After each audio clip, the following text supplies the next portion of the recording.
Insperity presents the Small Business Advocate Show with Jim Blasingame, brought to you by FedEx, CareerBuilder.com, and Palo Alto Software. This is a copyrighted production of Small Business Network, Inc., all rights reserved.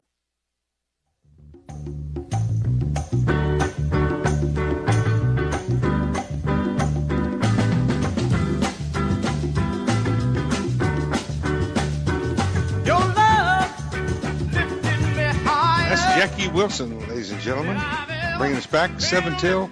I'm Jim Blasingame. Thank you very much for hanging out with me. Please check out my website, smallbusinessadvocate.com. Gary Moore is with us. His new book is called Look Up America. Gary, tell us how we can find the book and find you too, please. Well, it's on Amazon, or you can go to the website lookupamericabook.com. All right. We had to put the book in because there's a guide service called right. Look Up America we didn't know about. And basically, you can find it in either place. And your own website, your other website? Financialseminary.org, O-R-G. Yeah. So check that out. Profit. Gary, what do you want to talk about in the last segment? You indulged my ire in the last couple of segments over why John Corzine and Angelo Mozzello and Franklin Raines are not in jail. What do you want to talk about this segment? Well, let me talk about what my new book's about. And I'm not promoting it. It's a blueprint. It's a blueprint for what I want to do. Well, you can read it if you want, John. I've already got it. We've agreed on that for a long time, Jim. Hell, you endorsed the book. That's right. You better have it. But long story short, I think as I'm looking at all the political propaganda out there today, and they call it advertisement, I call it propaganda. And that's on both sides. I don't think we're talking about what's important in the country, Jim. I really have not seen an ad on either side about what you're talking about. It sort of hints at it occasionally, particularly Obama's. But, he came into office 4 years ago with all of that, and I don't know that he's done anything about it yet.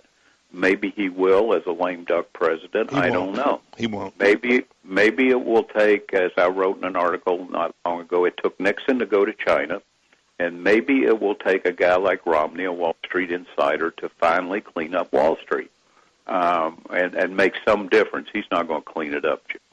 I don't think anybody can. I think it's too big, too powerful. It's out of control at this point. It's taken on a life of its own. In fact, the Financial Times not long ago had an article that capital, meaning all the stuff flowing through Wall Street, is now a god in that it is uncontrollable by human beings.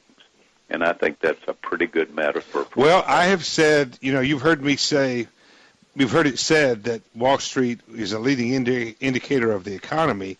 And I've been saying for 3 or 4 years now, Wall Street has become merely a leading indicator of itself. Well, all institutions, Jim, I don't care if it's Wall Street, the Episcopal Church, or whatever, they begin with a visionary who's going to take care of other people, and they prosper. They find like-minded disciples. They prosper. They grow.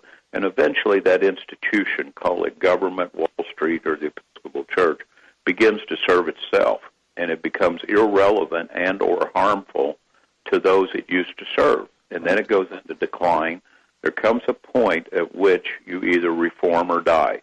And most institutions kind of die, if you will. Yeah. And that's the question where we are today is, are we going to reform our institutions or are we going to die? There is no confidence in any institution in America today.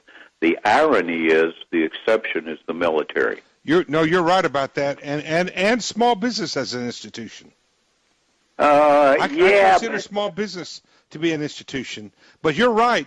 And I've been saying this. I'm glad you said that. I thank you for saying it because that's the thing that's happened over the last, say, 4 or 5 years, is we've lost institutions, we've lost confidence, even though some of our confidence was maybe an illusion. We at least had an illusion about the quality of an institution. Now we don't even have that.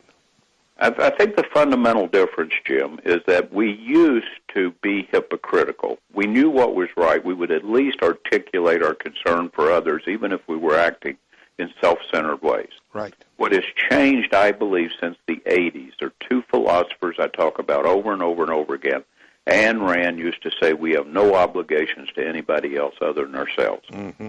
Okay? And in the business world, Milton Friedman, great economist that he was, I think was horribly wrong in saying that the only social responsibility of a business is to make money for the shareholders. Yeah, I agree with that.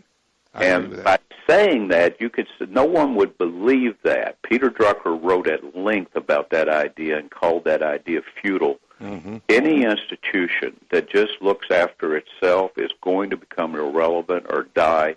Who wants to do business with some small business even who believes that the only reason they're there is to make money for themselves? You're going to pick that up immediately, Jim. And I think that's what's happened to our major corporations. And I'm looking forward to Main Street contributing to fixing that, and with your help too, Gary. Thanks for being here, Gary. Gary Moore, ladies and gentlemen. He'll be back another day. I'll be back after these messages. Stay with me. Insperity presents the Small Business Advocate Show with Jim Blasingame, brought to you by FedEx, CareerBuilder.com, and Palo Alto Software. This is a copyrighted production of Small Business Network, Inc., intended for the private use of our audience. Except as otherwise provided by copyright law, all other copying, redistribution, or publication without prior written consent is prohibited. All rights reserved.